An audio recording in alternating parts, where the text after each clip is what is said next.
Oi, pessoal, tudo bem? Boa tarde. Boa tarde. Boa tarde, professor. Boa Muito tarde, bem. professor. Apenas um aviso, a nossa aula passada não foi gravada. Eu tinha colocado para gravar, mas eu não sei se no final de contas eu cliquei errado, mas a nossa aula anterior ela não foi gravada, tá certo? Também no Google Classroom eu estou colocando todos os PDFs, as simulações que a gente está usando, o plano de ensino. Em outras palavras, todo o material que a gente usa estará no Google Classroom. Se eu esquecer de alguma coisa, vocês me avisam, tá? Mas, como eu disse, desafortunadamente a nossa aula anterior não foi gravada, porém foram conceitos bastante básicos que a gente estudou, né? Então também não vai fazer muita diferença. Eu acho que aconteceu um problema similar com a professora Ruth mais cedo. É porque agora parece que está tendo que ter uma confirmação a mais. Você grava pelo próprio Meet, é? Sim, eu estou gravando pelo próprio Meet. Pois é, a professora Ruth, na aula anterior, ela foi botar para gravar também, e ela achou que tinha começado, mas não começava, porque tinha uma segunda confirmação. Tá. Inclusive agora não está gravando. É. Porque quando tá gravando, aparece a mensagenzinha pra gente aqui de gravando. Aí não tá aparecendo essa mensagem. Agora aparece começar a gravar, ou seja, além de clicar no botãozinho, você tem que reconfirmar, começar a gravar. Isso, foi exatamente isso que apareceu.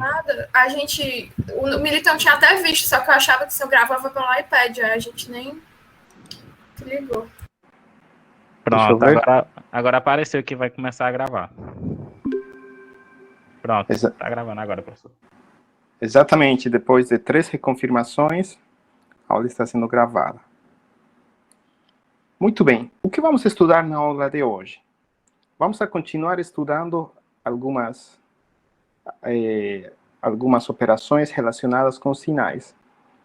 Operações bastante simples de adição, multiplicação, diferenciação, integração. Tá? Também estudaremos outro tipo de operações um pouquinho, não mais complexas, senão um pouco menos simples, como mudança de escala de tempo, reflexão, deslocamento no tempo. Tá? E, finalmente, estudaremos o conceito de alguns sinais, como sinais exponenciais, sinais senoidais, sinais exponenciais complexos. Estudaremos funções do tipo de grau, impulso e rampa. Essas 3 funções de impulso, de grau e rampa são bastante utilizadas em sistemas lineares, sistemas de controle.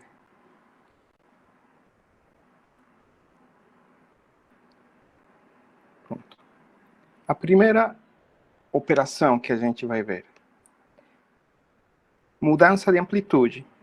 A mudança de amplitude, na verdade, consiste apenas em multiplicar um determinado sinal, neste caso x, por uma constante, em que se c for maior do que 1, a gente está amplificando, e se c for inferior a 1, a gente estará atenuando.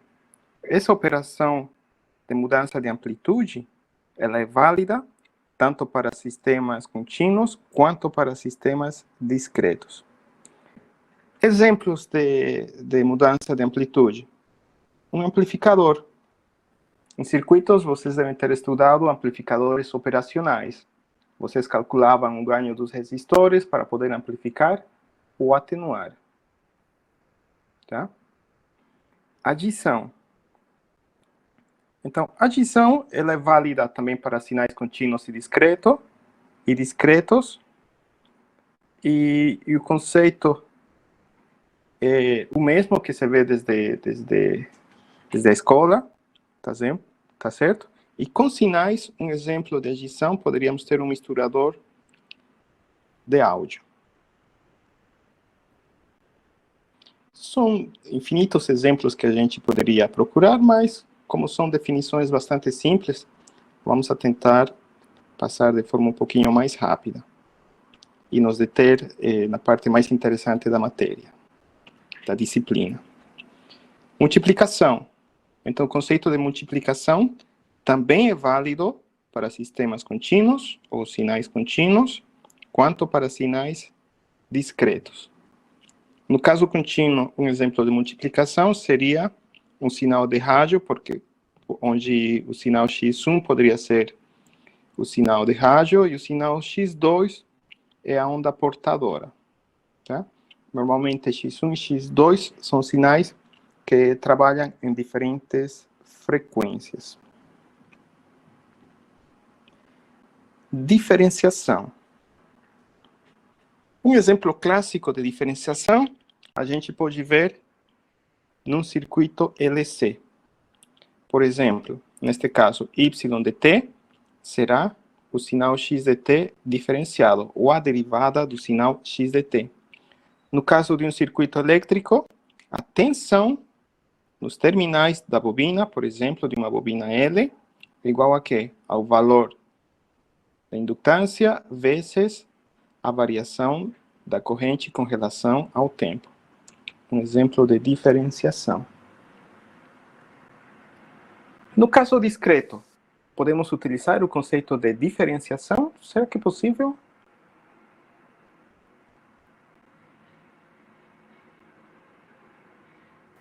Sim. Não. Não, porque as nossas variáveis não são definidas a todo instante de tempo. Essas variáveis apenas são definidas de um instante para outro instante de tempo. Algo talvez parecido à diferenciação, no caso discreto, poderia ser o cálculo da inclinação entre duas amostras. Se eu tenho uma amostra no instante atual e uma amostra no instante anterior, eu posso calcular a inclinação entre essas duas amostras. É um pouco parecido à diferenciação, mas não necessariamente será uma diferenciação. Tá? Integração. A integração, um exemplo de integração, neste caso, poderia ocorrer num capacitor. Sabemos que a tensão no capacitor é igual à integral da corrente que circula pelo capacitor a partir do instante menos infinito até o instante t.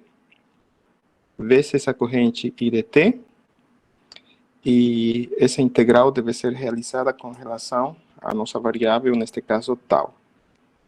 E também devemos dividir pela capacitância do capacitor. No caso discreto, será que existe o conceito de integração?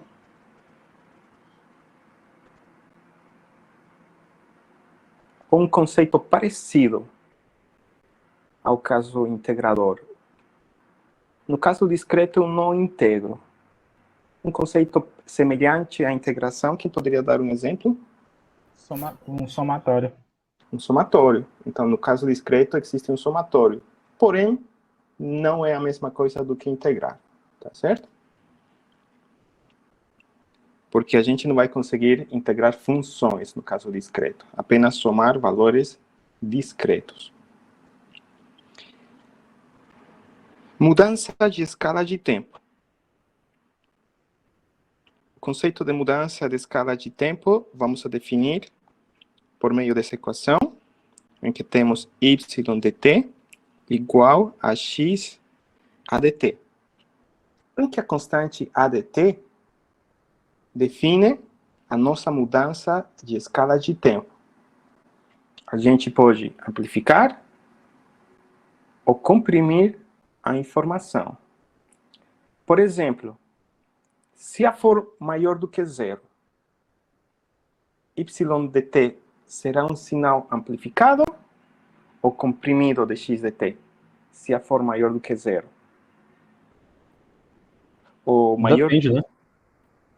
na verdade, seria maior do que 1. Se for maior do que 1, a ser uma versão comprimida de x dt, e se A for menor do que 1, y dt será uma versão expandida de x dt. Vamos colocar aqui dois exemplos bem simples. x dt, esse sinal triangular, A amplitude dele é 1 e varia desde -1 até 1. E vamos a definir x, y de t igual a x de 2t. Então, como que ficou o sinal y de t? Ele ficou comprimido. Quantas vezes foi comprimido, pessoal?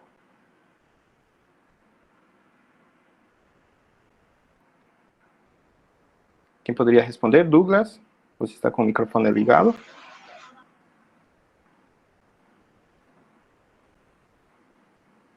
Duas vezes? Exatamente, 2 vezes. E aqui temos um outro exemplo de uma versão expandida. No caso, y de t é igual a 0,5, ou y de t é igual a x de 0,5t. Neste caso, o sinal original, x de t, foi expandido também 2 vezes.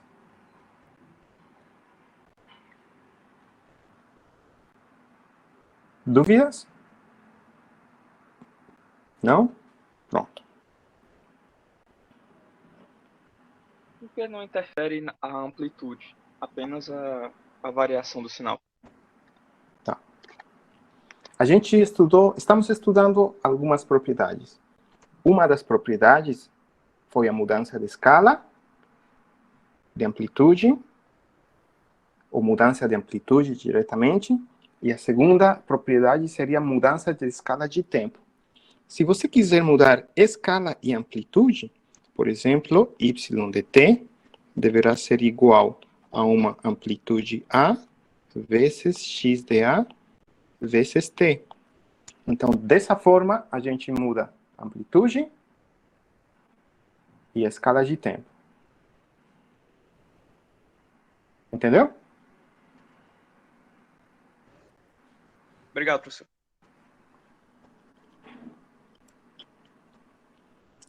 Mudança de escala de tempo.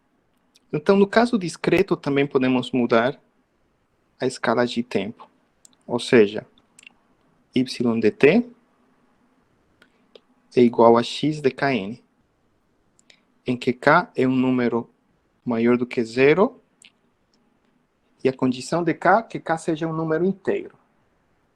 Então, se k é maior do que 0 e ele é inteiro, ele começa em que número, pessoal?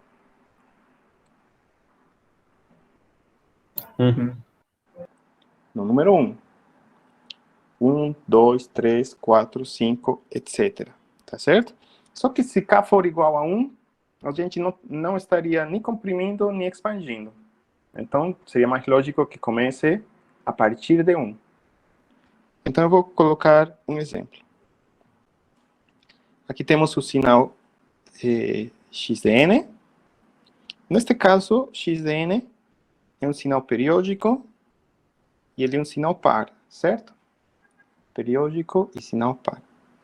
E agora vamos a definir o sinal y de n, em que y de n é igual a x2n. Com essa operação, pessoal, y de n igual a x2n, a gente está comprimindo ou a gente está expandindo o sinal original x de n? Professor, a gente, tipo, não era para ficar igual? Tipo, um pequeno, um grande, um pequeno, um grande. Ainda não olhe para as figuras. Tá. Comprimindo. Estamos comprimindo. Quem tinha perguntado? A Bianca, né?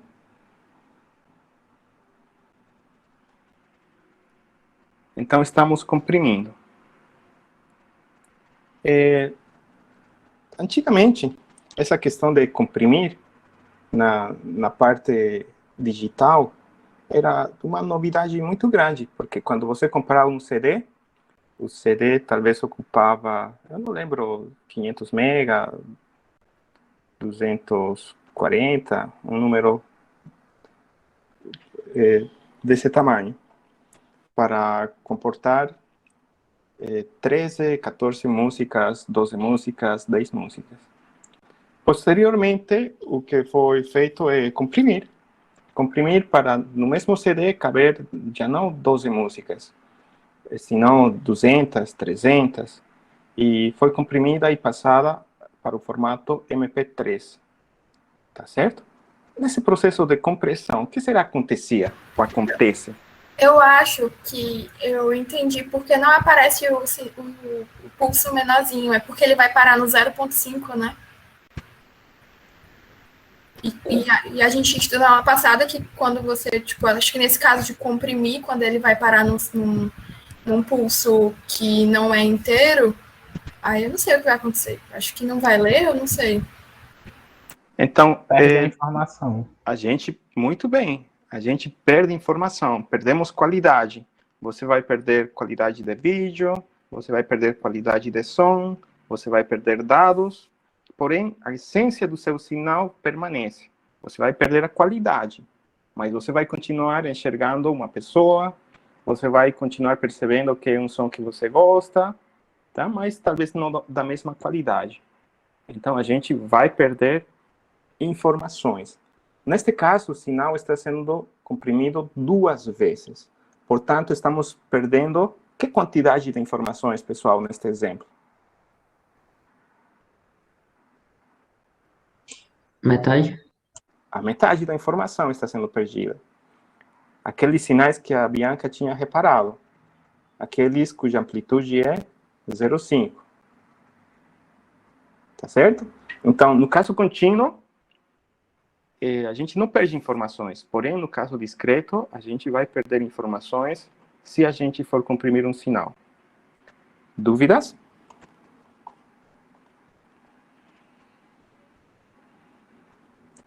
Pronto. Vamos a continuar.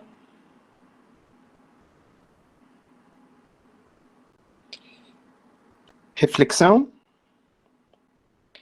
Acho que na anterior aula já tínhamos visto alguns exemplos de reflexão, mas no caso contínuo, y de t igual a x menos t é o sinal refletido do sinal x de t com relação ao eixo da amplitude. Em outras palavras, com relação ao nosso eixo das ordenadas. Tá? Então, aqui algumas considerações para sinais pares. Um sinal par é o mesmo que sua versão refletida, tá certo? E no caso de um sinal ímpar é o negativo da sua versão refletida. No caso discreto, semelhante. Aqui temos um exemplo gráfico de uma curva refletida. X de t é um triângulo que varia desde menos t1 até t2, e sua versão refletida será o mesmo triângulo refletido, que desta vez varia desde menos t2 até t1. E a amplitude, em ambos os casos, é máxima em t igual a 0. Alguma dúvida, pessoal?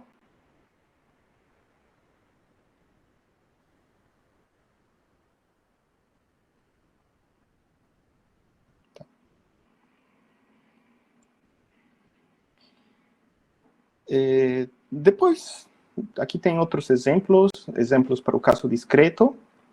Eu vou pular a explicação, porque é muito simples, a explicação de algumas operações com variáveis, tá? Exemplo 1 e exemplo 2, eu gostaria que depois vocês olhem com detalhe esses exemplos.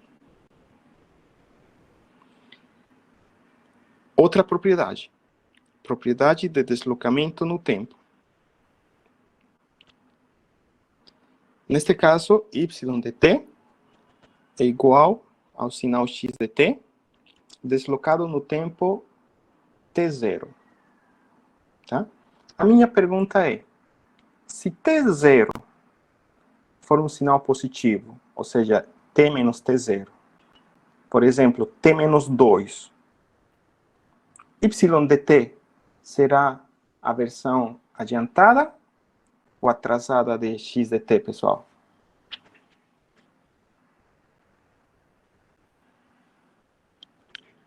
Atrasada. Atrasada. Quanto? Duas unidades, que poderiam ser 2 segundos. Então, quando a gente for representar em sistemas de controle, atraso de transporte, vamos representar por meio do deslocamento do tempo. Tá? Em processos industriais é comum que os processos tenham atraso. A que se deve o atraso? Ao processamento de informações, transporte de massa, transporte de energia, etc, etc. Tá certo?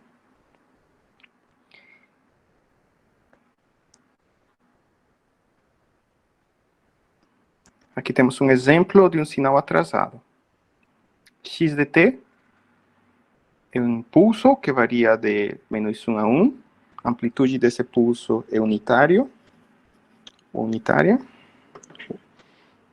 E y de t é o sinal x de t atrasado no tempo. Quantas unidades? 2 unidades.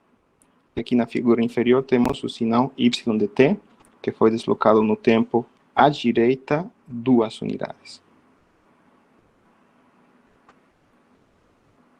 A propriedade de deslocamento no tempo no caso discreto é semelhante. Mais uma vez, aqui tem um exemplo. Depois eu gostaria que vocês deem uma olhada com detalhe esse exemplo, mas é semelhante ao caso contínuo. Pronto.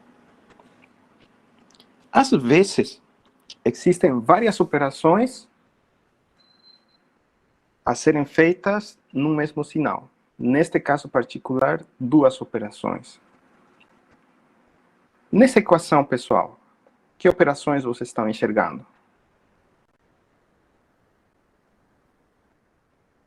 Y de t igual a x. Existem 2 operações. Quando ele multiplica o AT, ou ele vai expandir ou não, né, o sinal. E quando ele faz o menos B, ele vai atrasar ou ele vai adiantar o sinal. Exatamente. Mudança de escala de tempo seria a primeira, e a segunda seria deslocamento no tempo. Tá certo? E a minha pergunta é, temos 2 operações. Qual que a gente faz primeiro? A mudança de escala de tempo ou a mudança ou o deslocamento no tempo? Qual que será que a gente faz primeiro? Aceito sugestões, pessoal. Acho que a mudança de escala de tempo. Eu acho que é deslocamento. Também acho que é deslocamento. Então, deslocamento ganhou 2 votos a 1. Então, a gente vai fazer primeiro o deslocamento. Tá certo? Só que essa sequência tem um nome, que se chama regra de precedência. Então, na regra de precedência, existe a sequência correta. Primeiro, a gente deve fazer o deslocamento no tempo. Sim, deslocamento no tempo. Logo após, a mudança de escala no tempo. Tá certo? Se eu quiser mudar a sequência dessa regra de precedência, eu deveria escrever o meu sinal de forma diferente. O que seria de forma diferente? Tipo, assim. X de uma DAT menos outra constante C. Por exemplo, se meu sinal estivesse nesse formato, eu poderia mudar a sequência, tá? Mas para a gente não se complicar, vamos a considerar sempre o formato original para poder utilizar a regra de precedência. Na regra de precedência, vamos utilizar sempre, primeiro o deslocamento no tempo, depois a mudança de escala de tempo. Deixa eu colocar algum exemplo.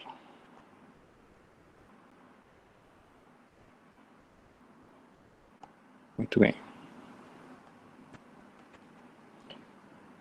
X de t é um sinal do tipo pulso. Esse sinal x de t varia entre -1 e 1. E a amplitude é unitária. E a gente precisa fazer 2 operações. Quais são as operações? Y de t é igual a 2 a x de 2t mais 3. Primeira operação, deslocamento no tempo. Deixa eu perguntar para o Zenóbio. Zenóbio, para que lado devemos deslocar x de t? Para a esquerda ou para a direita? Para esquerda. Quantas unidades? 3. 3 unidades.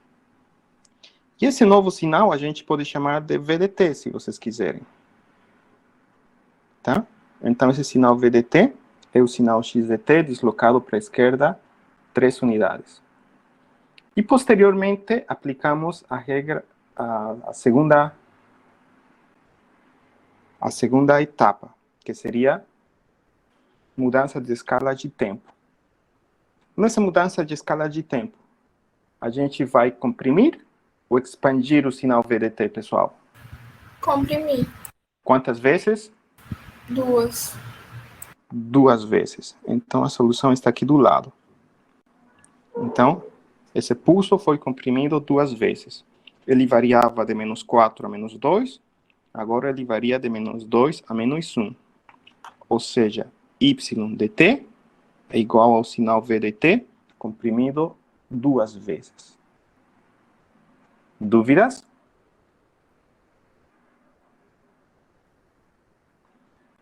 Estas propriedades, esta regra de precedência, vamos utilizar muito no próximo capítulo, quando a gente estude o conceito de convolução.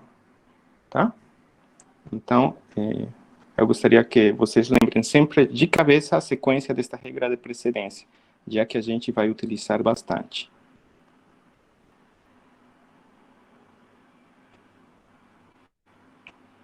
Tá. Mais uma vez, o exemplo discreto, eu deixo para que vocês deem uma olhada com calma. Tá certo? Aí está a solução do caso discreto. Aqui tem mais um exemplo. Muito bem.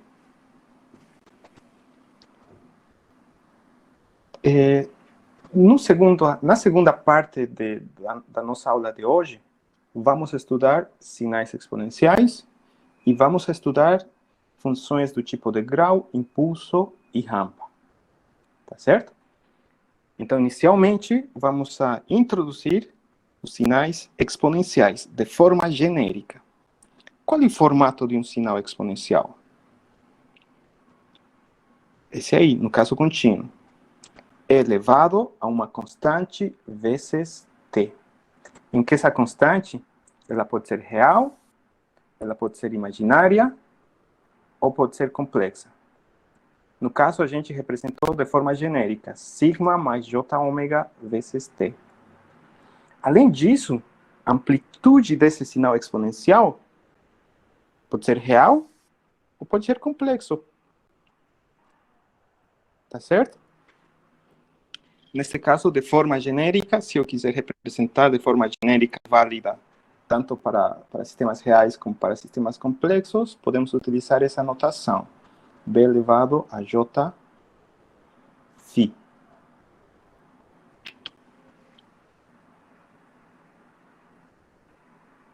Tá certo?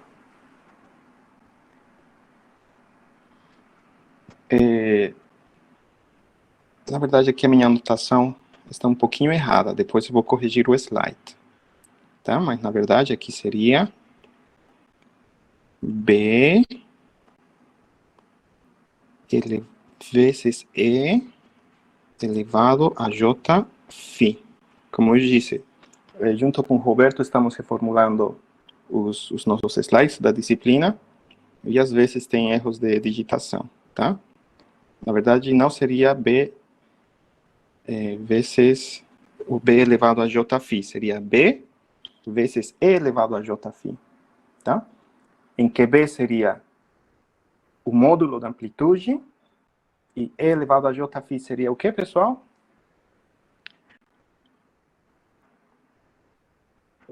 A relação de Euler? Seria a fase da minha amplitude. Certo. Quanto vale a fase? A fase vale φ. Como estamos trabalhando com números complexos, o meu número complexo, ele tem um módulo e tem uma fase. Então, a fase será φ. Tá certo? Muito bem.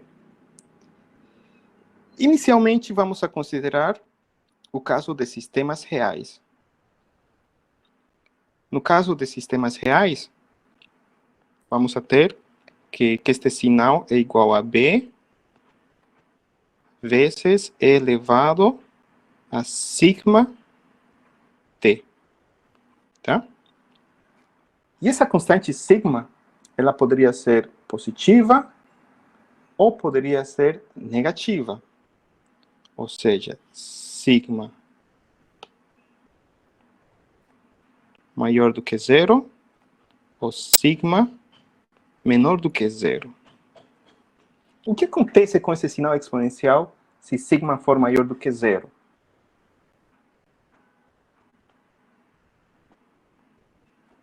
Ele será crescente ou decrescente?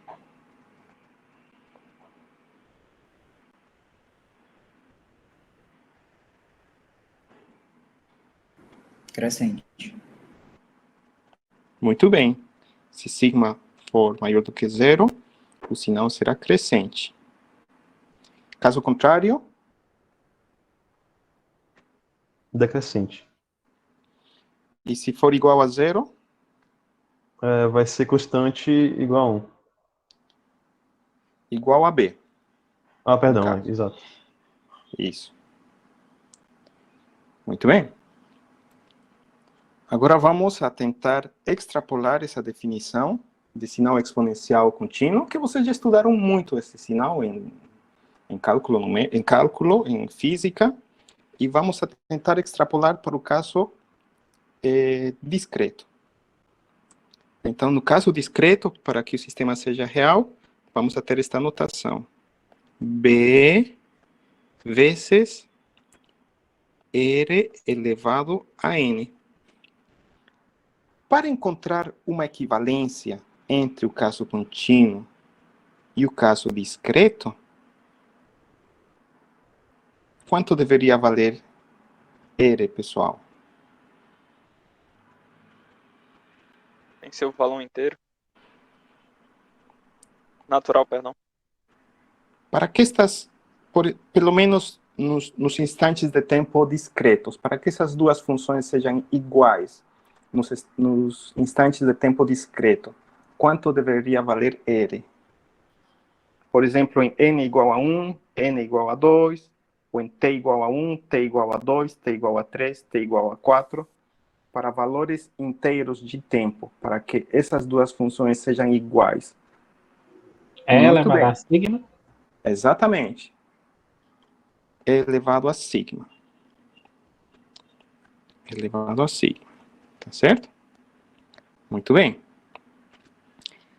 E se sigma for maior do que zero, R vai variar entre que faixa de valores?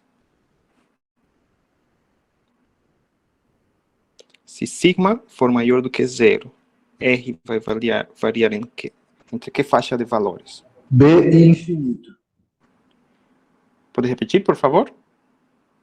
Vai variar entre B e infinito? Não, R Infinito. entre 1 e infinito. Deixa eu escrever aqui. Então, R varia entre 1 e infinito. Então, nesse caso, vamos a ter uma função exponencialmente crescente ou decrescente, pessoal? Crescente. Crescente. E se sigma varia entre 0 e menos infinito, R varia entre que faixa de valores?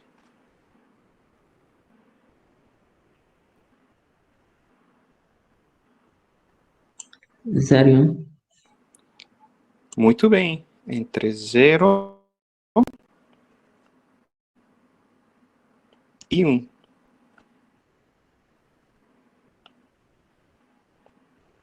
Então, se R varia entre 0 e 1, a função exponencial será exponencialmente decrescente.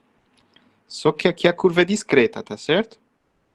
Então, podemos representar tipo assim, e exponencialmente decrescente, ou sinal, né? Pronto. Então, a gente fez uma varredura no tempo entre menos infinito e infinito, só que no caso discreto, R foi mapeado entre 0 e infinito. E o que acontece se R for negativo? Existe uma equivalência com o domínio do tempo?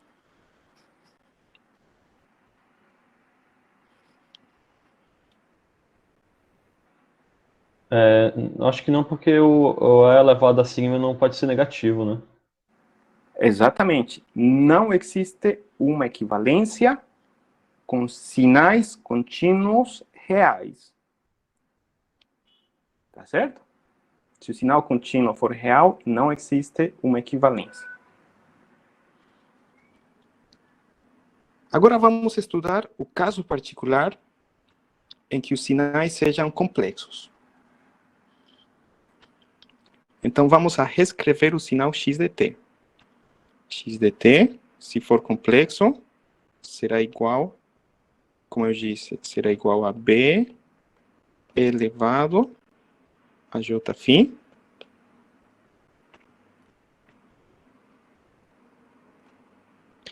vezes e elevado a sigma t vezes e elevado a j ômega t. Podemos reescrever essa equação como e elevado a sigma t vezes e elevado a j ômega t mais φ. Concordam? Aqui temos o nosso sinal x de t exponencial complexo. Valeu. O b tinha esquecido. Está aí o b. Eu gostaria de fazer uma pergunta para vocês. Qual será o módulo desse sinal complexo? Elevado a j ômega t mais φ. O módulo é unitário. Isso vocês estudaram em outra disciplina. Como se chama a disciplina onde vocês estudam números complexos?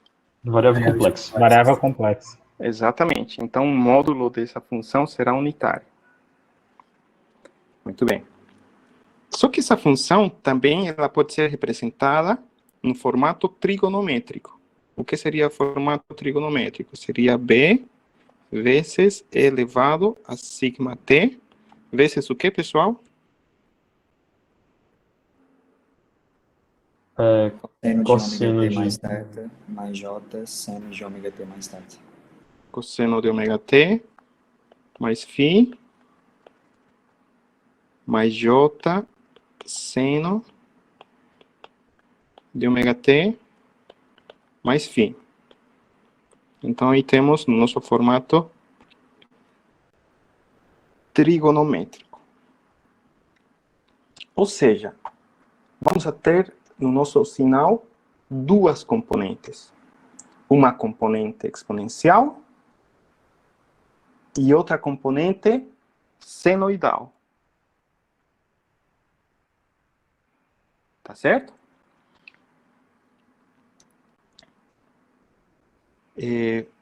Deixa eu colocar aqui um exemplo gráfico, bem rapidinho.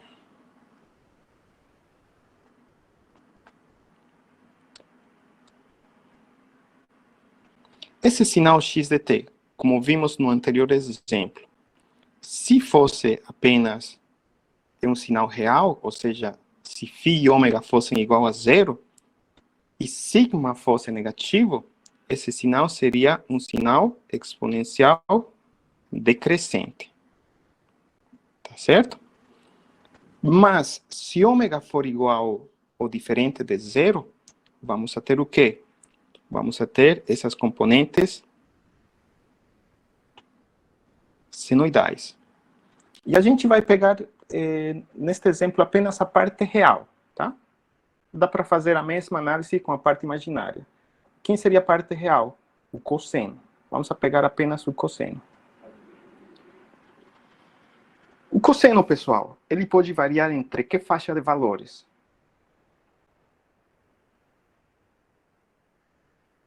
Cosseno varia de -1 a 1.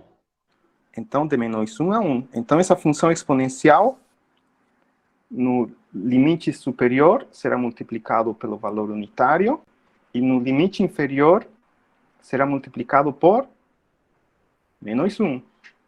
Ou seja, a nossa função, a parte real da nossa função, variará dentro desses limites. Então, aqui na parte inferior, vamos a representar a função menos b elevado a sigma t, e aqui na parte superior, b elevado a sigma t. E a função verdadeira, ela variará entre esses limites. E a frequência dessa variação depende de quem? Depende da variável ômega. Para que varie mais rápido, ômega deverá ter um valor maior ou inferior?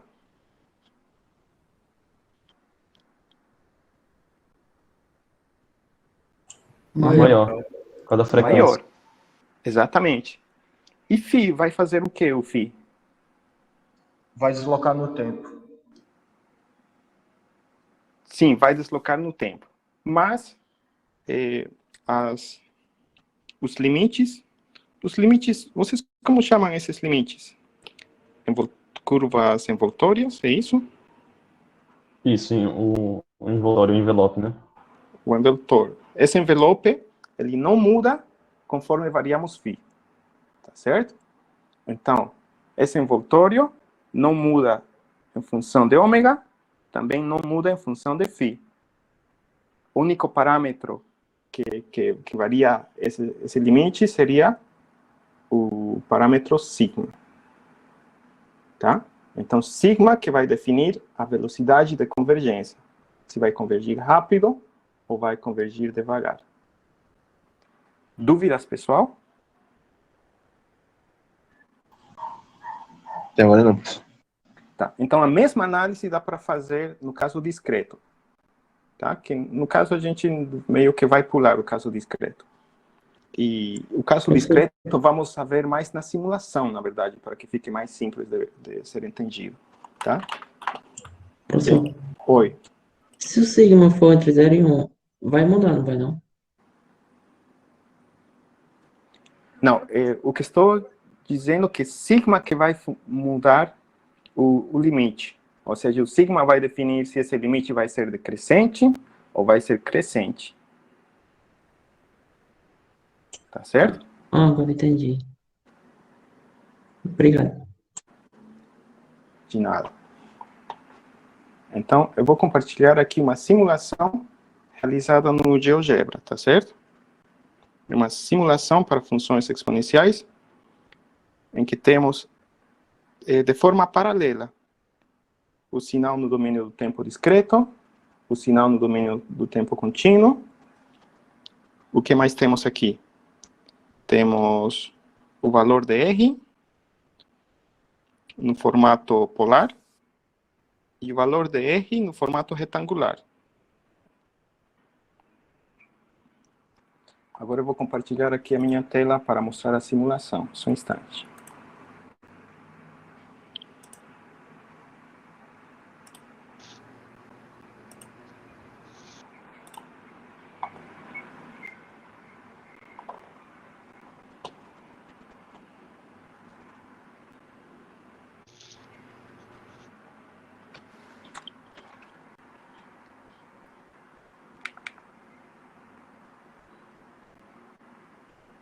Estão enxergando a minha tela, pessoal? Estamos. Tá.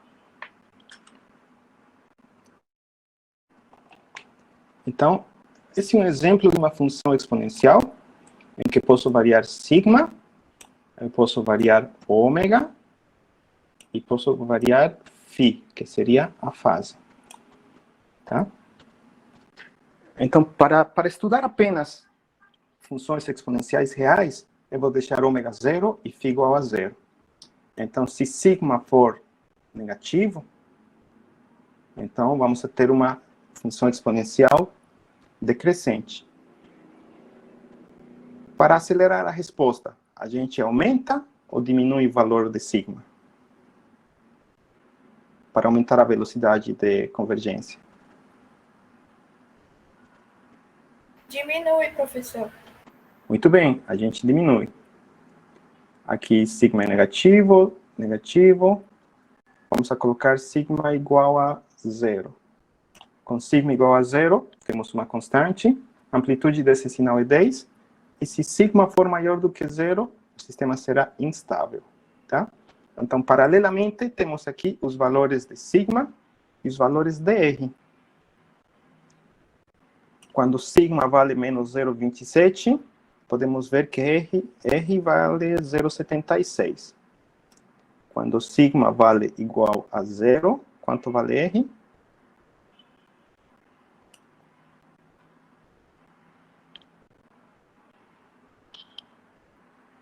Conseguem enxergar no simulador quanto vale R? Vale 1, né? Vale 1. E se sigma for maior do que zero, quanto vale R?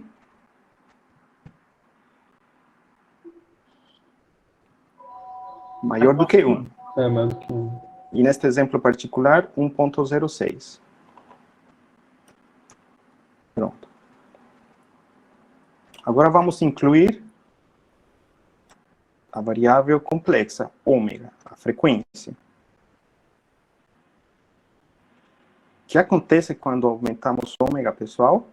O sinal se torna... Como se chama esse tipo de sinal? O verde.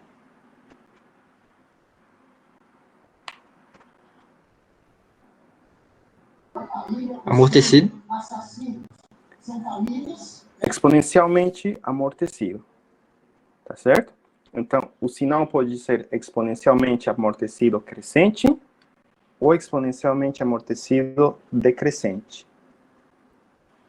Para que o sinal seja exponencialmente amortecido decrescente, que condição a gente deve garantir no nosso sinal contínuo?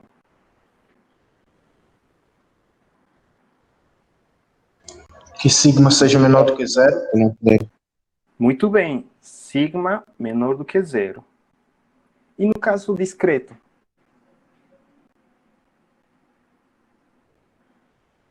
No caso discreto, agora R é um número complexo. Qual é a condição que a gente deve colocar no R para que seja exponencialmente decrescente?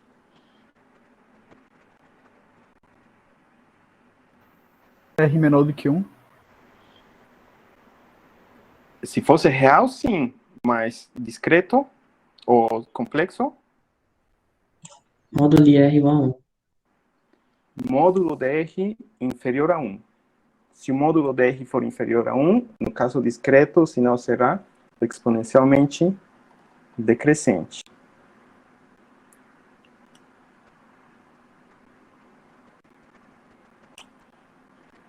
E para que o sistema seja crescente, sigma deverá ser maior do que 1. E como deverá ser o módulo de R? Sigma maior do que 0. E o módulo de R? Maior que 1. Maior que 1. Tá certo? Tá. Neste caso, pessoal, temos a parte real do sinal e a parte imaginária do sinal. Tá? Então, obviamente, ambos os sinais serão oscilatórios. Só que, por simplicidade, estamos mostrando apenas a parte real do sinal. Tá? Temos a parte real e a parte imaginária. Então, se vocês quiserem ver a parte imaginária, é só clicar nesses botões. Escolher a parte real ou a parte imaginária, ou ambos. Lembram do início da aula, em que R era negativo? Como que a gente faz para que R seja negativo agora? Porque com sinais reais contínuos, não tinha uma equivalência com o caso discreto para que R seja negativo. E no caso complexo, será que a gente consegue ajustar sigma e ômega para que R seja negativo? O que significa R negativo? Quanto deve variar a fase desse R? Neste caso, neste momento, a fase de R varia ou vale 48,6 graus. Eu queria que R seja negativo. Para que R seja negativo, quanto deve valer a fase de R, pessoal? Pi sobre 2. Com pi sobre 2, R seria um número imaginário. Mas eu não quero que R seja imaginário. Eu quero que ele seja negativo. Será que com um ângulo maior que 180? Ou não? Perto, 180 graus. Se a gente imagina no plano complexo, um vetor unitário com ângulo de 180 graus, é o quê? É o número menos 1. Concorda? Sim.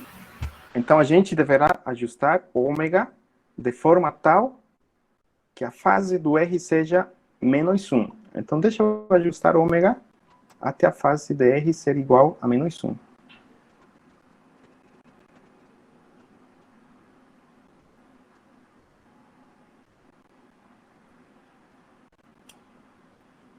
Ou 180 graus. Pronto, agora sim, a fase de R é igual a quê? A 180 graus. O que está acontecendo com o sinal discreto?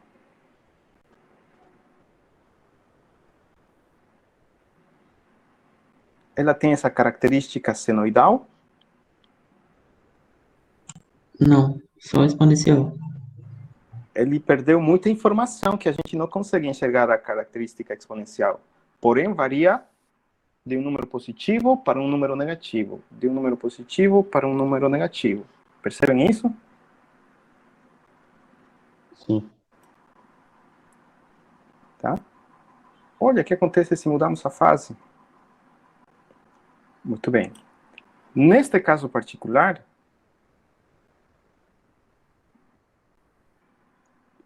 temos o sinal real e o sinal imaginário. No caso contínuo, tanto o sinal real quanto o sinal imaginário, eles são diferentes de zero. E no caso discreto, o que está acontecendo com a parte imaginária?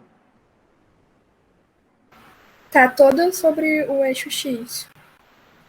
Zerou. A parte imaginária está igual a zero. E se eu mudar a fase, deixa eu mudar aqui a fase.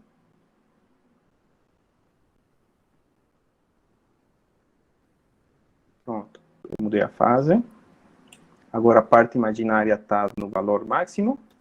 E a parte real...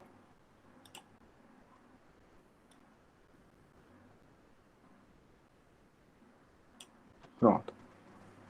Agora, mudando a fase, a gente o que fez?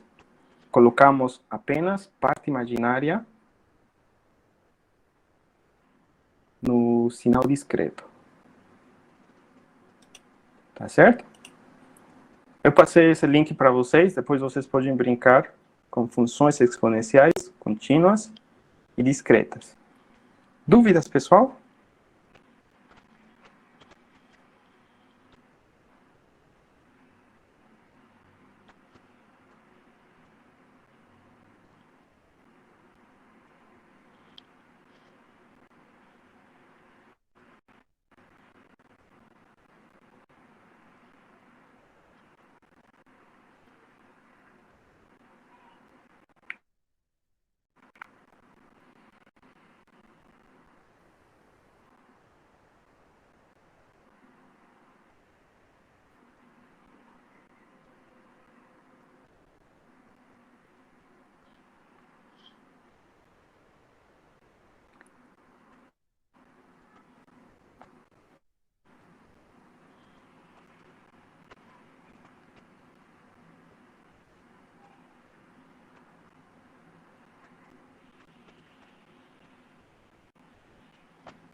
É esse, professor?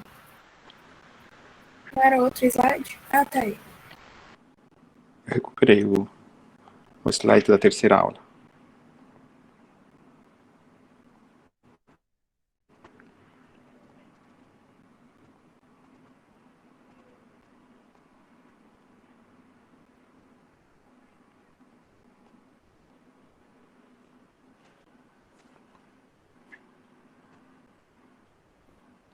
Muito bem. Eu vou apagar estas equações e fazer uma pergunta para vocês.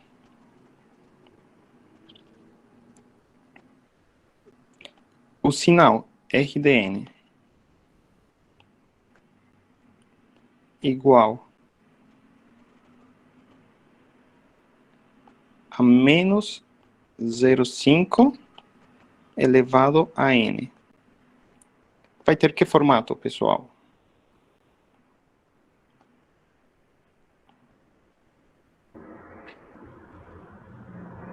Vai ser um exponencial alternado, né? Exponencial alternado decrescente. Decrescente.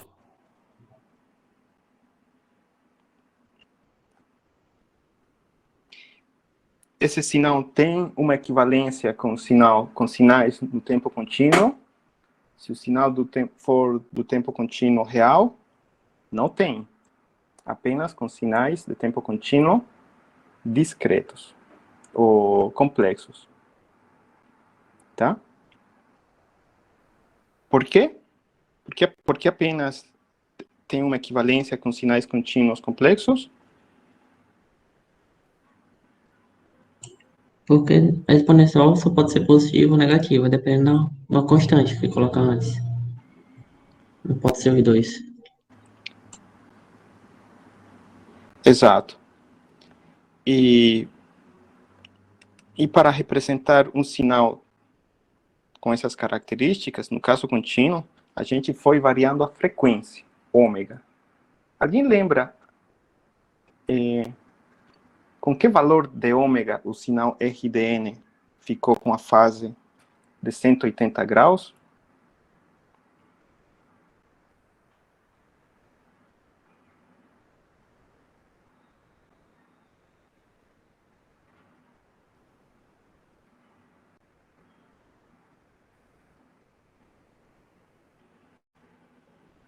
Valor unitário menos 1.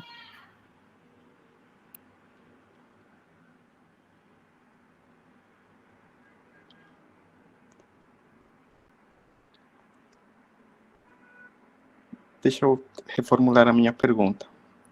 Vamos supor que eu tenho um sinal x de t, e x de t é igual a um sinal A vezes elevado a sigma mais jb, ou mais j ômega, vezes t. Se eu quiser, posso colocar aqui o ângulo φ também. Para encontrar uma equivalência com um sinal dessas características, qual deverá ser o valor de ômega?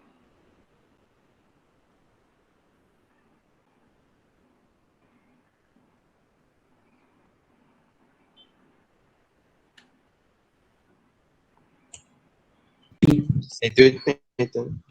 180 graus. Por quê?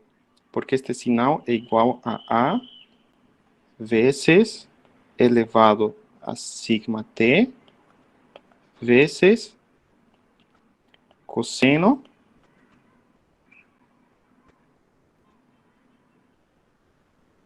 de ômega t mais j seno de ômega t. Para encontrar uma equivalência com o caso discreto, a gente faz o quê? A gente faz tender o tempo contínuo por o tempo discreto, elevado a sigma, vezes n vezes cosseno de ômega t, que no caso discreto seria cosseno de ômega n mais j seno de ômega n. O que acontece se ômega for igual a π, pessoal? Quanto valeria o seno de π? O seno de π vezes um número inteiro? Daria 0. Então, seno de π vezes um número inteiro n daria 0. E o cosseno de ômega... E o cosseno de πn poderíamos representar como?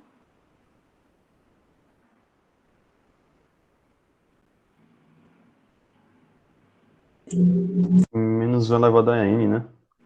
Menos 1 elevado a n. Então, o nosso sinal discreto equivalente será igual a A vezes menos elevado a sigma n, em que o sinal menos 1 foi colocado dentro dessa exponencial, que depende de n. Dúvidas?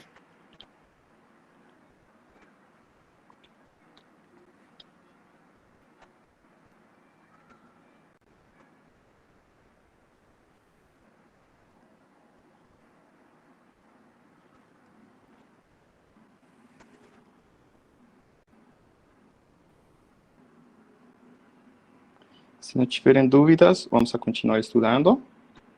Tá.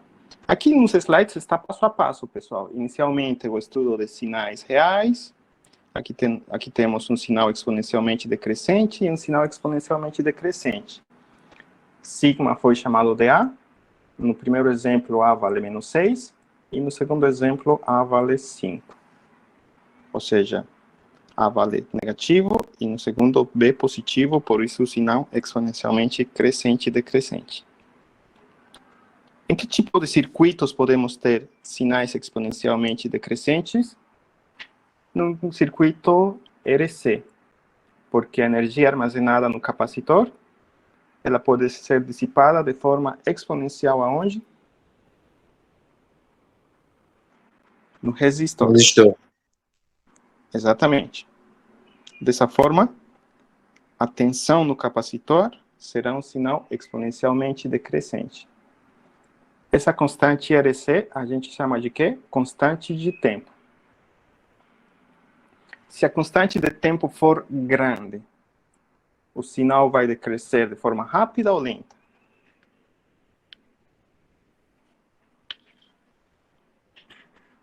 Lenta. E se essa constante for pequena?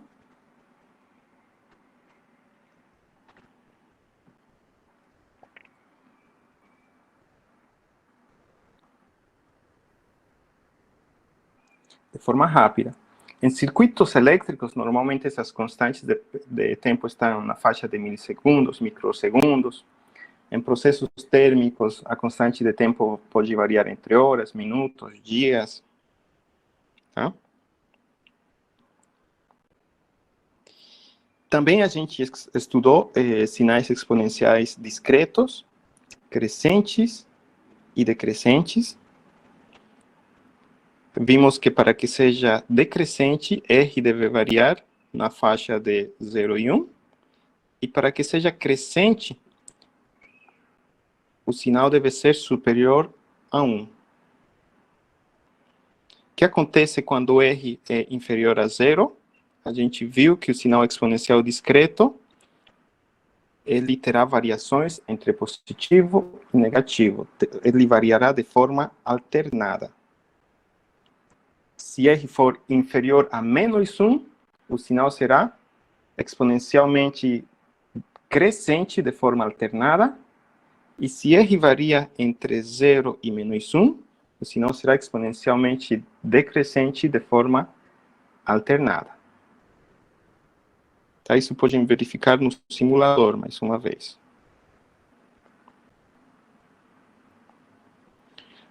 Um caso particular dos sinais exponenciais complexos seriam as funções senoidais.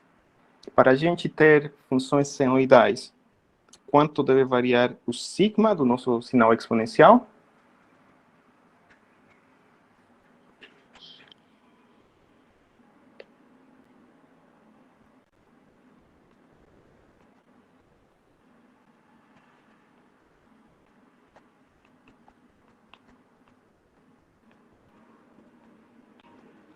Então, caso particular para ter sinais senoidais é que esta variável sigma seja igual a quanto? A zero. Dessa forma, o sinal exponencial pode ser representado apenas no formato trigonométrico. Tá? E também, na aula passada, a gente estudou bastante as funções senoidais. Estudamos, quando estávamos estudando funções periódicas. Tá certo?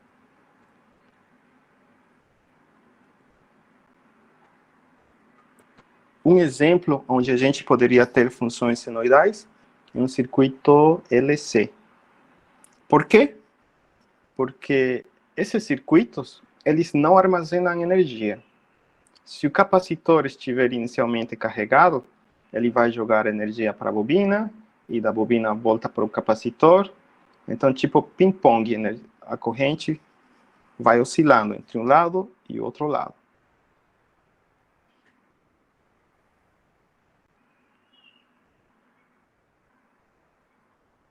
Então, aula passada também a gente tinha estudado com detalhe funções senoidais discretas, tá certo? E para que a função senoidal seja discreta, ela tinha que satisfazer a condição de... Ou para que a função discreta seja periódica, ela tinha que satisfazer essa condição. X de n igual a x, n mais n maiúsculo. Tá certo?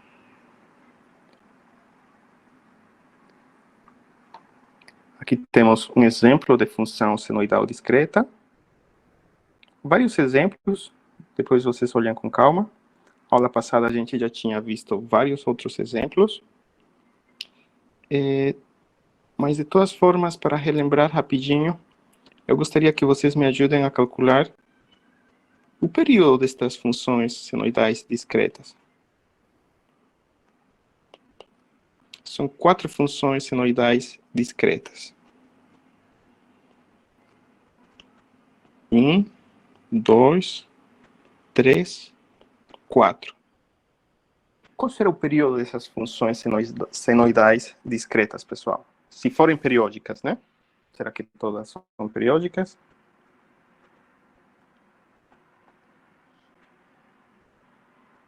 No primeiro exemplo, qual é o período? Não é a primeira. Ela não é periódica, né? Segundo exemplo.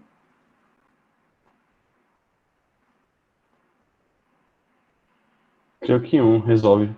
O segundo? Desculpa, é 10. 5. Não, 5 fica 1π. Tá, o segundo seria N2. Eu coloquei N2. Não. Aqui um pouquinho. Eu vou mudar a minha nomenclatura para que não fique bagunçado. N2 que seja este daqui, N2 e N3. Pronto. Segundo exemplo. Quanto vale o período? É 10, igual o Zé falou. Todo mundo concorda, pessoal?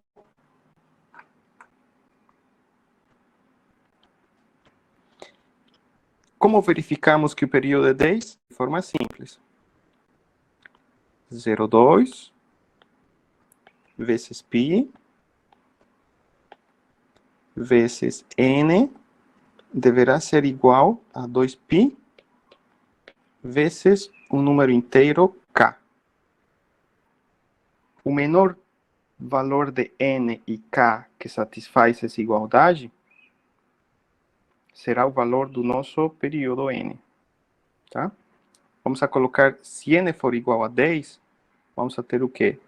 10 vezes 0,2, então vamos a ter 2π igual a 2πk, em que o menor valor de k que satisfaz essa relação seria K igual a 1, correto? Terceiro exemplo. Quanto vale o período nesse terceiro exemplo? Eu não entendi, não. Eu achei que ficava 10 também. No segundo exemplo? É.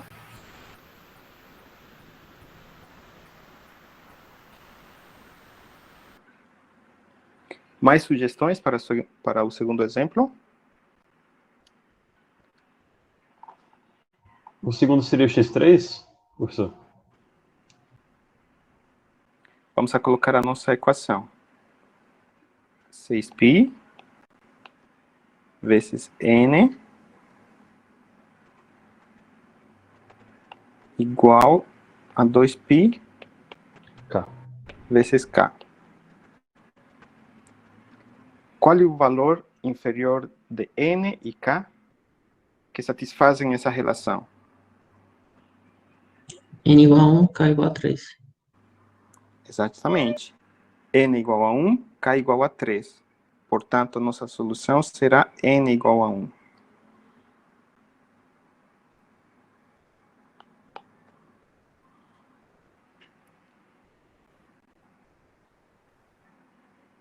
No quarto exemplo, qual é o período? Se for difícil de enxergar, colocamos a nossa relação. 6π dividido por 35 vezes n deverá ser igual a 2π vezes k. Quais são os valores inferiores de n e k que satisfazem essa relação? Sendo k e n inteiros. Eu acho que... Quanto, pessoal?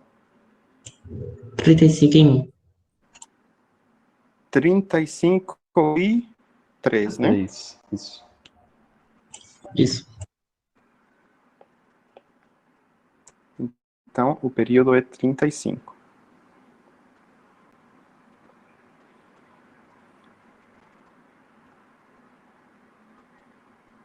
Pronto, aqui tem mais exemplos de funções exponenciais, complexas, que já estudamos. Depois vocês olham com detalhe.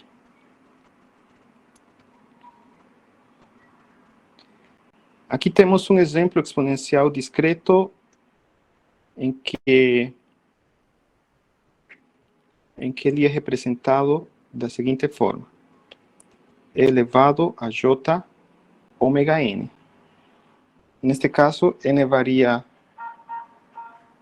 o ômega igual a π sobre 4 e n varia de 0 até 7. Então, no plano complexo, a gente vai representar de que forma? Por meio de um vetor, cujo módulo é unitário, e ele varia a fase conforme varia o valor de n. E a minha pergunta é, qual será o valor desse ângulo?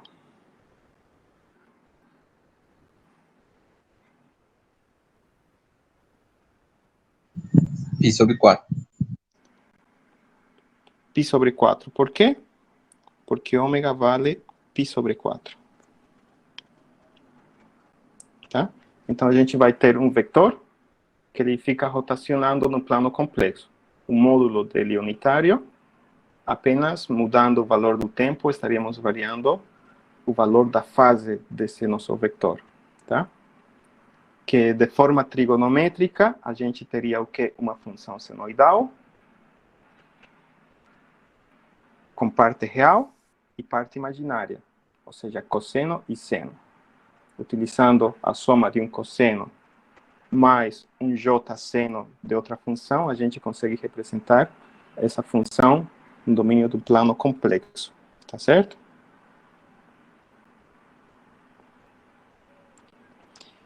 Sinais amortecidos, também estudamos, no caso contínuo e no caso discreto. A gente viu que esses sinais amortecidos, eles são limitados. Tem um limite superior e tem o limite inferior. Neste exemplo em particular, o limite superior seria igual a quê? Qual seria a função do limite superior neste exemplo, pessoal?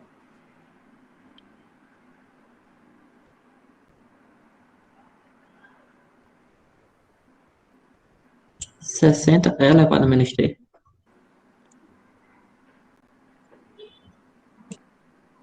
Sim, acho que é 60, aproximadamente 60, mas eu vou colocar A elevado a menos alfa t. Tá? E esse limite superior e inferior, ou esses limites, eles não mudam se variamos ômega ou variamos φ. Tá certo?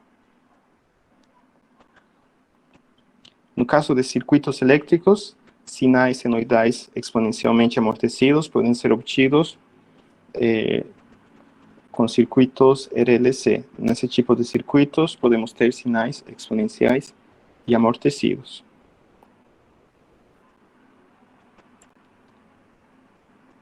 Pronto. E aqui termina o nosso estudo de sinais exponenciais.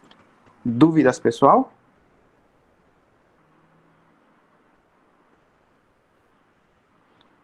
Então, para resumir, sinais exponenciais complexos, eles podem representar que tipo de sinais? Sinais senoidais, sinais exponenciais amortecidos. Os sinais podem ser subamortecidos ou não, tá certo?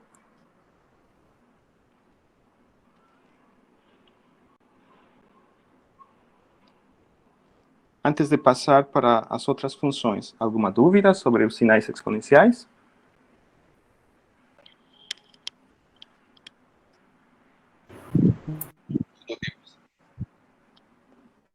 Pronto. Agora vamos a definir a função de grau. Neste caso, seria um degrau unitário. Vamos a definir a função de grau unitário como uma função que vale 0 até um instante 0, e a partir do instante 0 para frente, essa função vale 1. Aqui temos dois exemplos de degraus unitários. O primeiro exemplo no caso contínuo, e o segundo exemplo no caso discreto. Então, como seria o sinal de grau unitário no caso discreto? Ele varia 1 a partir do instante 0 para frente, e varia 0 a partir para valores de tempo negativos. Por que é importante estudar uma função de grau? Porque na prática a gente utiliza funções de graus. Eu vou ligar o meu motor. O que estou fazendo? Aplicando um degrau de referência. Eu gostaria que meu motor, que está na velocidade 0, passe uma velocidade desejada de 3.600 RPM, por exemplo. Tá bom? Ou eu tenho um controle de nível, meu nível atual estava em 5 metros, e eu gostaria de mudar esse nível de 5 para 6 metros. Então, a gente aplica um degrau de amplitude unitária, de 1 metro, nesse caso particular. Dúvidas sobre a função de grau? Tá. Este tipo de função, a gente denomina como função de grau unitário ou unitária, e uma função ideal. Por que ideal? Porque no domínio do tempo, por exemplo, vemos que a variação é instantânea. De forma instantânea, a função está variando de 0 para 1. Tá certo? Muito bem. Eu vou criar aqui uma outra página.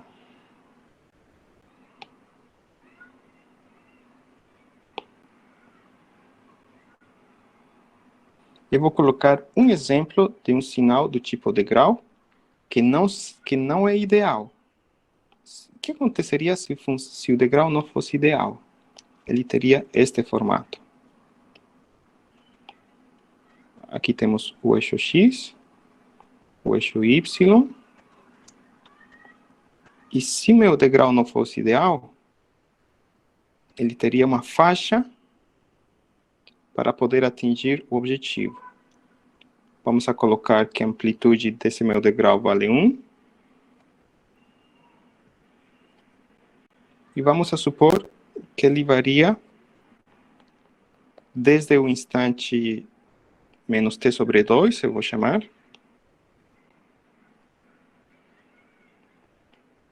até o instante t sobre 2. Se o meu degrau não fosse ideal, teria esse formato. Para que o degrau fosse ideal, t deve tender a que valor?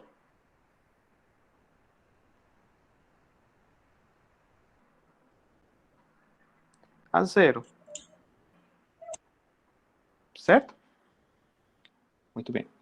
Na sequência, eu gostaria de definir uma outra função. Essa função vai se chamar função pulso. E a minha função pulso vai ser a derivada desse degrau. A derivada desse degrau, pessoal, vai ser igual a quê? Graficamente.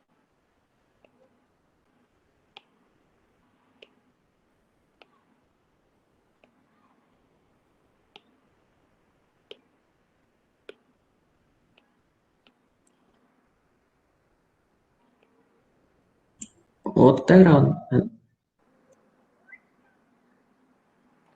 A derivada desse meu degrau que não é ideal.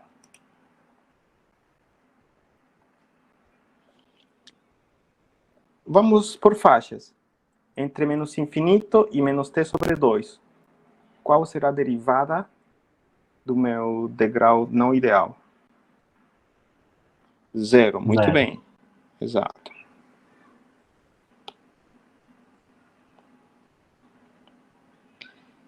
Agora, entre menos t sobre 2 e t sobre 2. Qual será o valor da derivada?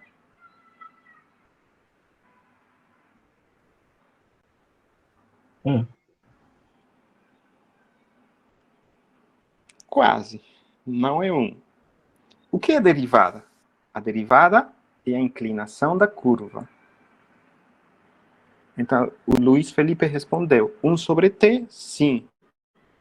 1 sobre t. Então, a derivada será um número cuja amplitude é 1 sobre t. 1 sobre t. Essa será a amplitude. Tá certo? E aqui varia desde menos t sobre 2 até t sobre 2.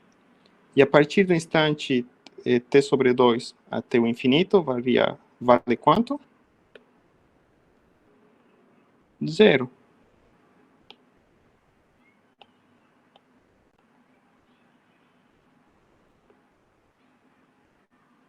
Tá. Muito bem. Na sequência, eu gostaria que apliquemos o limite de forma tal que t tenda para 0. O que será que vai acontecer com o meu pulso se t tende para 0, pessoal?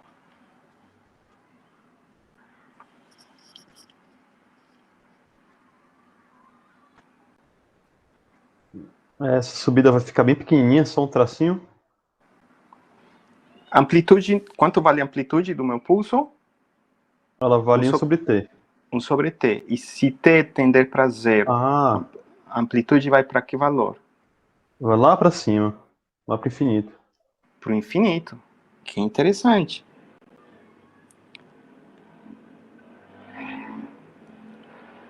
Então, eu vou ter outro pulso.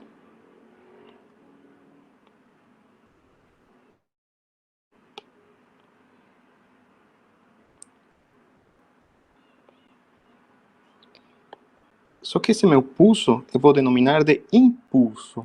Quando t tende a 0, a minha função pulso vai se denominar impulso. E a amplitude vai tender para infinito, tá? Só que ao invés de representar por um retângulo, eu vou representar esse impulso por um retângulo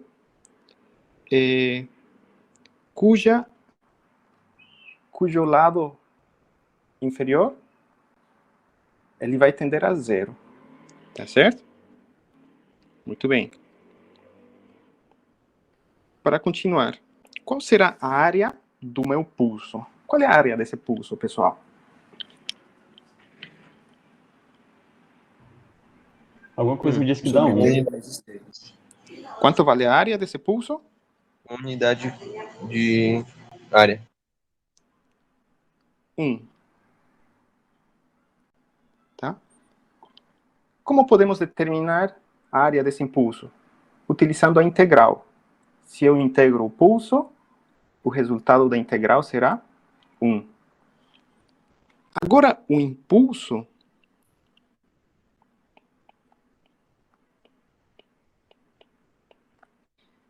ele vai ser representado pela variável delta, delta dt. Então, um impulso unitário será representado por delta dt. Qual é a característica de um impulso unitário? Que quando t é igual a 0, a amplitude desse impulso vale quanto?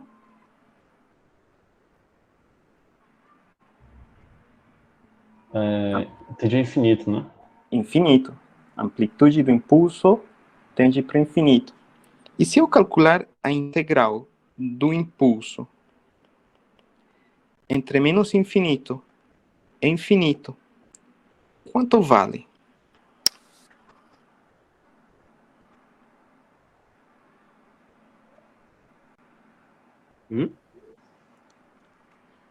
Muito bem. A integral vale 1. Por quê? Porque a área do pulso não se modifica em função de t. Tanto faz se t é grande ou pequeno, que a área não muda. Então, isso é uma propriedade muito interessante do impulso. Tá certo? Normalmente, quando a gente representa graficamente, se o impulso for unitário, a gente desenha ele até o valor de 1. Sabemos que o impulso vai até o infinito. Mas se eu desenho ele até 1, significa que a área dele vale 1. Tá certo? Se eu tiver um impulso cuja área vale 2, que não seria mais impulso unitário, eu desenho como uma seta que varia até o número 2. Dúvidas sobre o impulso unitário? Ok, professor.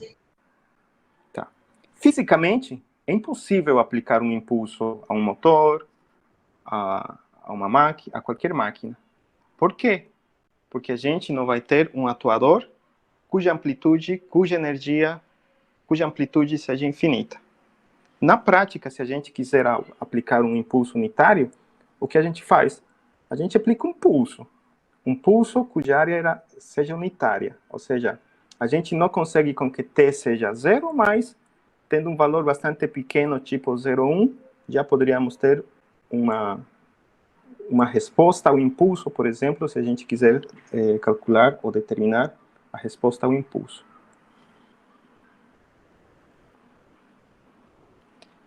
Aqui no slide está explicado novamente como determinar a função impulso.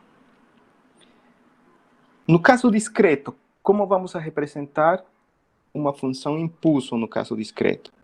Impulso unitário. No caso discreto, a função impulso vale 1 para n igual a 0 e vale 0 para n diferente a 0. Então aqui temos, neste exemplo, graficamente, um impulso unitário no caso discreto. No caso contínuo, já explicamos, inclusive utilizamos as mesmas variáveis para explicar no caso contínuo como determinar o impulso. Professor, Oi. no caso discreto, como eu faço para diferenciar um pulso unitário de um impulso? Ou todo pulso unitário é um impulso, no caso discreto? Tá. No caso discreto, a amplitude é finita. Realmente, no caso discreto, o valor de um impulso unitário vai até o número 1. Não vai até o infinito. Tá? Então, no caso discreto, o impulso ele vai até o número 1. No caso contínuo, não. No caso contínuo, ele vai até o infinito, porém, a área dele vale 1. Entendi, professor.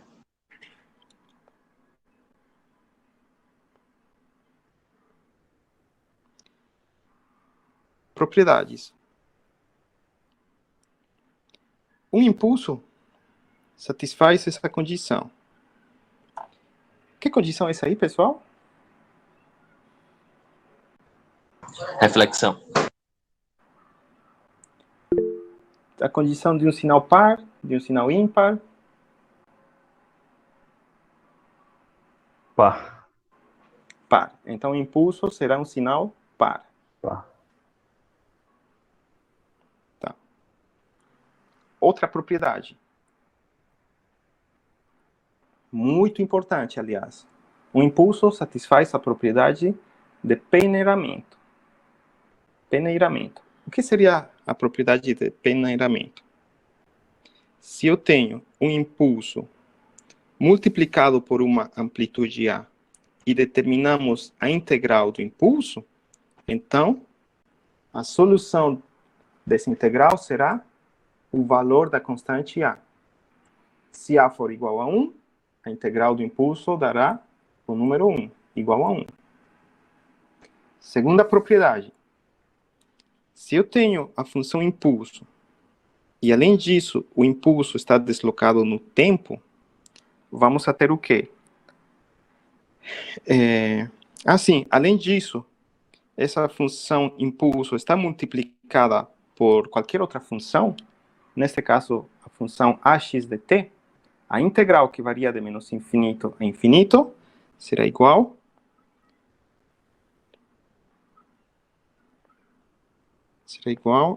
a vezes x de t0. Tá? No slide original está faltando essa constante a, depois eu vou atualizar. Tá? Mas será o sinal x avaliado no instante t0, vezes a constante a. Finalmente, a mudança de escala de tempo. Se eu mudo a escala de tempo do meu impulso, eu estarei aumentando ou diminuindo a área dele, né? Então, o que significa que se estamos aumentando a área ou diminuindo? Então, eu preciso multiplicar por essa constante, 1 dividido por A. Tá certo? Dúvidas?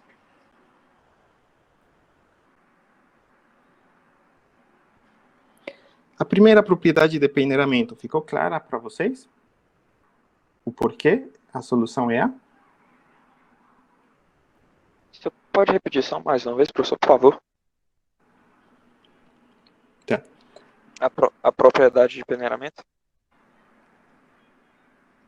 A primeira equação dessa propriedade está clara? Sim ou não? Vamos por partes. Primeiro a primeira.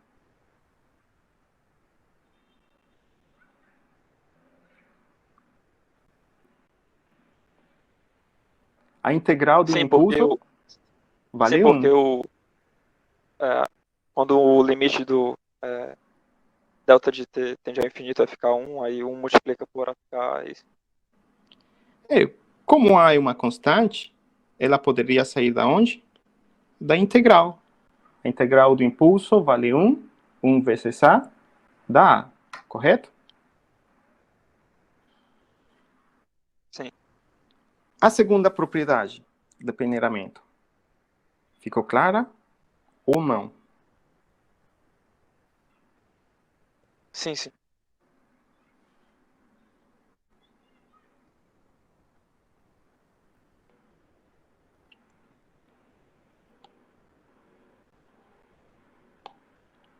Sim, para todo mundo ficou clara a segunda propriedade do peneiramento?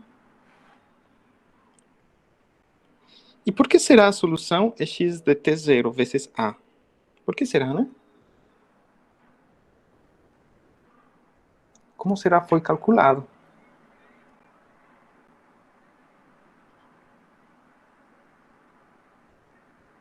Usando a técnica da integral imprópria, aí põe um valor arbitrário qualquer t0.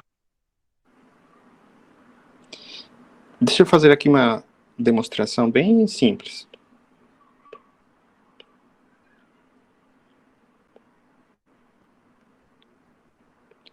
Vamos a desenhar a função x de t e o nosso impulso.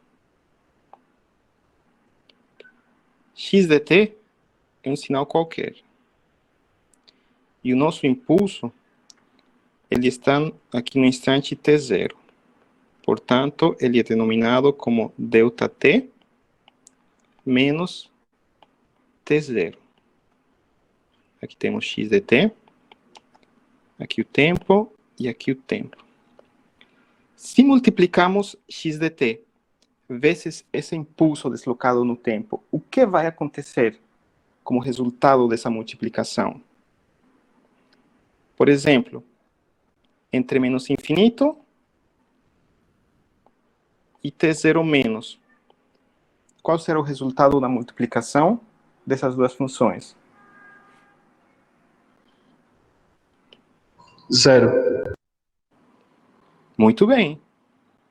A multiplicação dará um número igual a 0. Ou seja, a solução é 0. E entre t0 mais e infinito, qual será a solução?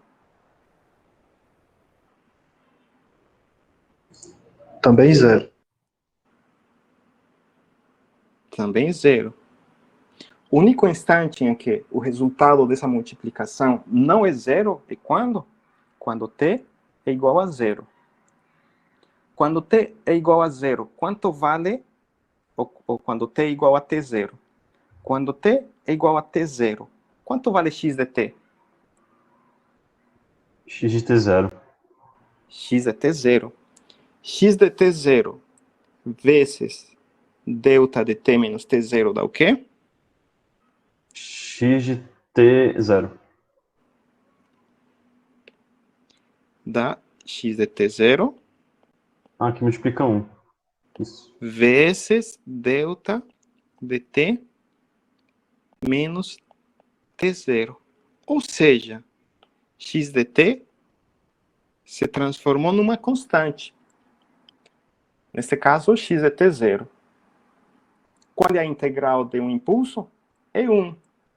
E se esse resultado multiplicamos por x de t0, qual será a solução? Dá x de t0. X de t0. Então, integrando essa função, x de t vezes delta de t menos t0, integrando o resultado da multiplicação, será igual a x de t0. Tá certo? Então, a gente demonstrou a propriedade de peneiramento. Tá aqui, peneiramento. Dúvidas?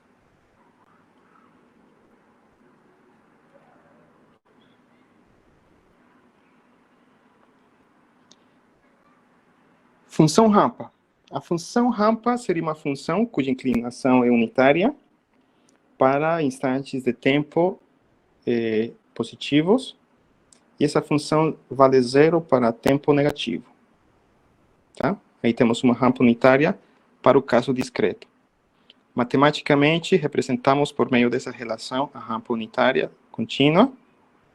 Aqui temos a rampa unitária discreta, que matematicamente será a n vezes u de n, em que u de n a gente está definindo como um degrau unitário, tá certo? U de n é um degrau unitário. E aqui no caso discreto também. Aqui temos t vezes um degrau unitário. Por que colocamos um degrau unitário? Para que a função seja 0 para valores negativos de tempo. Então, por conta disso, o tempo foi multiplicado por um degrau unitário, para ter uma função rampa.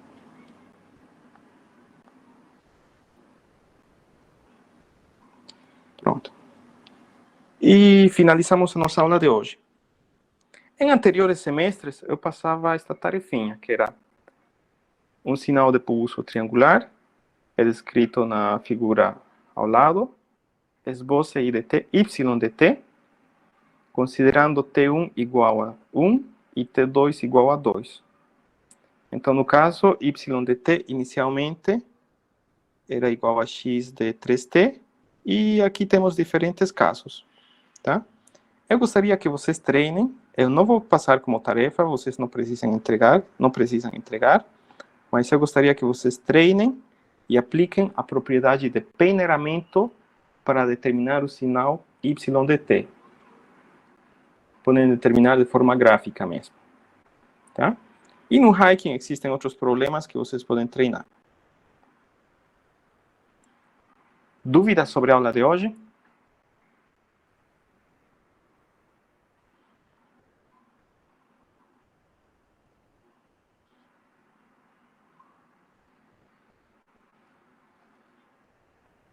Que bom. Então, estamos estudando propriedades que são muito simples, porém, elas são essenciais para o entendimento da nossa matéria futura, tá certo?